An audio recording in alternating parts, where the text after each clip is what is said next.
Munis, mesdames et messieurs, de ces trois symptômes, interdépendance, inclusion, mobilité, vous avez déjà une première idée de ce qu'est la mondialisation. À partir de là, on peut faire un second pari, c'est-à-dire essayer de voir d'où vient le phénomène, c'est-à-dire au-delà de ses symptômes, ses racines.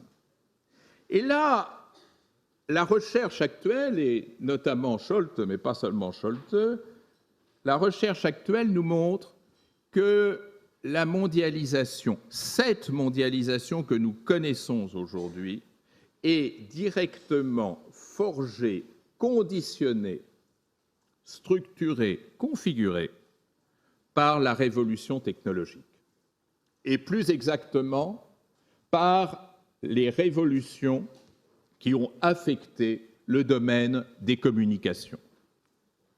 C'est le bouleversement dans la communication mondiale qui a fait naître ce phénomène encore imprécis qu'est la mondialisation. Derrière la révolution de la communication, il y a un phénomène extraordinairement important du point de vue de la science politique et même de la philosophie politique, qui est que la technique moderne de communication a aboli la distance.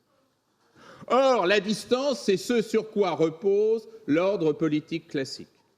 Aujourd'hui, évidemment, non seulement vous avez le portable, mais vous avez Internet, mais vous avez toutes les communications satellitaires les plus sophistiquées, qui libèrent l'acteur, qui lui donnent une autonomie considérable par rapport au pouvoir politique, par rapport à la souveraineté, par rapport à l'État.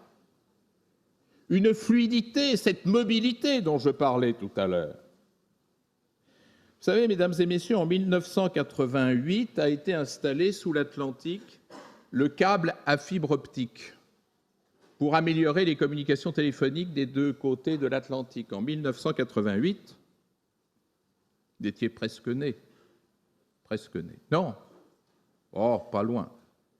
Eh bien, savez-vous ce câble à fibre optique installé sous l'Atlantique, de combien il a multiplié la capacité de communication entre les États-Unis et l'Europe?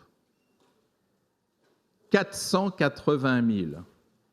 C'est-à-dire que pour un coup de téléphone que vous pouviez donner avant 1988, vous pouvez en donner désormais 480 000. Ce qui veut dire, par parenthèse, que le coût d'une communication téléphonique entre Paris et New York est infime. Et que si on vous demande plus que quelques centimes d'euros, ça veut dire que l'opérateur met l'argent dans sa poche. C'est un autre monde. C'est un monde où, justement, la communication fait le travail d'intégration dont je vous parlais tout à l'heure. Avec cette idée de communication généralisée apparaît une autre idée apparentée à celle de mondialisation, qui est l'idée d'immédiateté. Alors, immédiateté, ça veut dire immédiateté dans le temps. C'est ce que je viens de vous expliquer. Mais immédiateté veut dire aussi immédiateté dans les modalités. Il n'y a plus de médiation. Alors, bien sûr, on vous explique, et ce n'est pas faux, qu'on peut surveiller les échanges, etc. Oui, sauf que quand les échanges sont extraordinairement nombreux, il est de plus en plus difficile, sinon de les surveiller tous, du moins d'exploiter leur surveillance. Et donc, on voit la capacité du pouvoir politique régresser par rapport à ses fonctions de monopole de la violence physique légitime dont Max Weber le dotait autrefois. Alors, continuons à avancer. Nous connaissons les symptômes, la racine, les composantes maintenant. Si on croise racine et symptômes, on sait que la mondialisation, c'est la déterritorialisation. Déterritorialisation, c'est-à-dire une régression de la pertinence des territoires dans les comportements et dans le processus de décision. Décommunalisation, c'est-à-dire vous continuez à appartenir à des communautés, mais vous êtes de plus en plus en situation de multi-appartenance. Vous appartenez à votre communauté locale, vous appartenez à votre communauté nationale, vous appartenez à votre communauté régionale, vous appartenez d'un certain point de vue aussi à une communauté mondiale qui est activée par tout ce système de communication. Déterritorialisation, décommunalisation et revanche, je l'ai déjà dit mais j'insiste beaucoup, du local.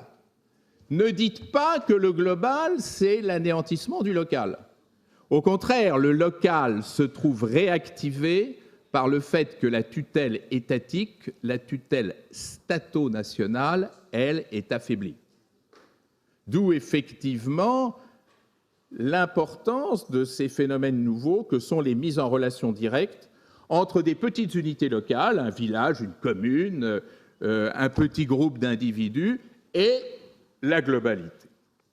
Un mot enfin sur l'historicité du phénomène. Parce que là, vous avez une bataille de spécialistes que je trouve vaine et inintéressante, mais il faut que vous la connaissiez. Les historiens blasés du discours des politiques, vous savez, les historiens aiment bien prendre cet air un peu blasé de celui qui revient, etc., ou de celle qui revient.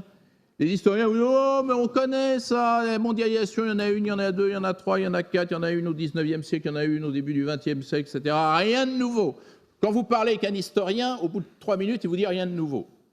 Bon.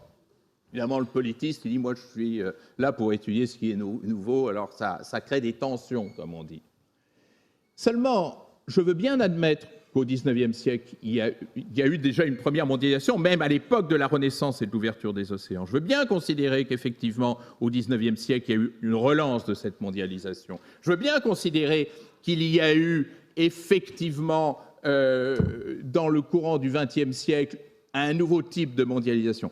La différence, c'est que celle-ci est la première qui s'appuie sur la communication immédiate. Et ça, c'est bien ce qui fait sa spécificité par rapport à d'autres types de mondialisation.